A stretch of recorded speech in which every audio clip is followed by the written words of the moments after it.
महायुतीमध्ये पालकमंत्री पदाचा तिढा कायम असल्याची सूत्रांची माहिती आहे। पालकमंत्री पदासाठी अद्यापही रस्सीखेच सुरू आहे। नाशिकमध्ये भाजप आणि शिवसेनेमध्ये स्पर्धा आहे, तर सोलापुरात भाजप सोबतच राष्ट्रवादी देखील इच्छुक आहे। रायगड आणि कोल्हापूरसाठी राष्ट्रवादी आणि शिवसेनेमध्ये चढा ओढ असल्याचं चित्र आहे, तर मुंबई शहर आणि साताऱ्याचं पालकत्व हाती ठेवण्यासाठी भाजप सोबतच शिवसेना देखील आग्रही आहे। तर तिकडे गडचिरोली आणि बीडच्या पालकमंत्री पदासंदर्भात देखील उत्सुकता लागलेली आहे। त्यामुळे 26 जानेवारीपूर्वी आपल्या जिल्ह्याला पालकमंत्री मिळणार का अशी चर्चा आता रंगू लागली आहे। पालकमंत्री ठरत नसल्याने विरोधकांनी मात्र सत्ताधाऱ्यांवर जोरदार टीका केलेली आहे।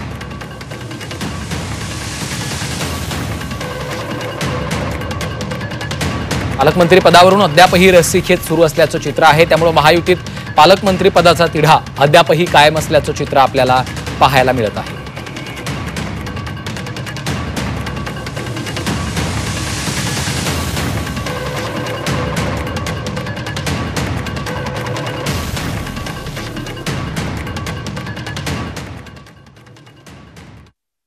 अनेक वर्ष सत्तेच्या जवळ राहिलेले आहे। आदरणीय पवार साहेब महाराष्ट्राच्या मायबाप जनतेमुळे गेले 6 दशक राजकारणात आणि समाजकारणात आहे। ते एक नाही 4 वेळा मुख्यमंत्री राज्याचे होऊन गेले, केंद्रात अनेक वर्ष मंत्री राहिले, पण पालकमंत्र्याबद्दलची एवढी चर्चा मी खरंच कधी ऐकलेली नाही।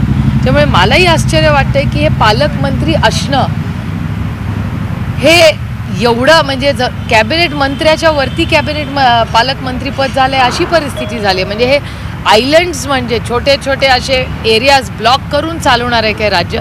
हे राज्याच्या हिताचं नाही। मी खूप टीका म्हणून सांगत नाही, मी त्या सरकारमध्ये असते तरी माझं तेच मत असतं। पालकमंत्री पद दिली गेली नाही, डीपीसीच्या बैठका तिथं झाल्या नाहीत का?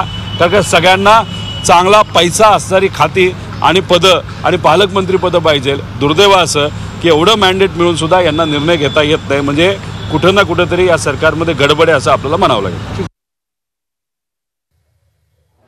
ह्यावरून आता ते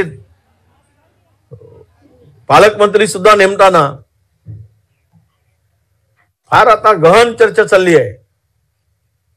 म्हणजे भारत आणि पाकिस्तानच्या सीमेसंदर्भात जेवढी चर्चा झाली नसेल तेवढी चर्चा पालकमंत्र्यांसाठी महाराष्ट्रात आम्हाला होताना दिसत आहे।